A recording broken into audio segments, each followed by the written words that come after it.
මල් ටිකකින් මම මගේ හදවත හරි ලස්සනට සරසගත්තා.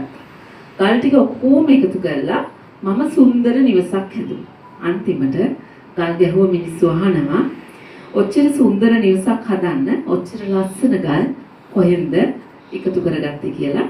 මම නිහඬ වෙලා මගේ ගමන ඉදිරියට ගියා. හොඳට මතක තියාගන්න මිනිස්සු ගල් ගහන්නේ එක්තරා සීමාවක් දක්වා පමණයි.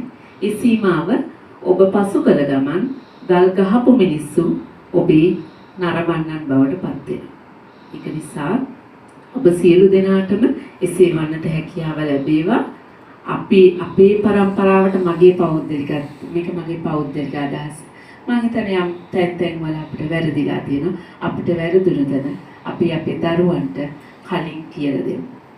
මම හිතන්නේ ඒ දෙත් කියමින් ඒ වගේම ඔබට ඔබේ සුන්දරව ඔබේ ජීවිතය ගත කරන්නට හැකියාව ලැබේවා. මම කියන්න ඕනේ ඔබේ විශ්‍රාම දිවිය හොඳට කවදා හරි ගත කරන්නට හැකියාව ලැබේවා. තව චූටි දෙයක් කියන්නම්. ඔබේ විශ්‍රාම දිවිය දැම්ම ඉඳලා කළමනාකරණය කරගන්න අපි එහෙම කරපුව මිනිස්සු. ඒ නිසා ඔබත් එසේ ඇති කියලා මම හිතනවා. දැම්ම ඉඳන් කළමනාකරණය කරගන්න. මට අවුරුදු 47ක් වෙනවා. මම අවුරුදු 55න් පෙන්ෂන් යන හිතන් ඉන්නේ. තව අවුරුදු මට 8යි තියෙන්නේ. මේ අහස යට මේ පොළොව තුල අපි ජීවත් වෙනවා. මගේ ඔරලෝසුවේ ඔබේ ඔරලෝසුවේ තප්පර කට්ට ටික් ගාලා ගෙවිලා යනවා. මේ ගත වෙන්නේ ඔබේ ජීවිතේ මගේ ජීවිතේ. ඊටාම සොඳුරු කාලයක්.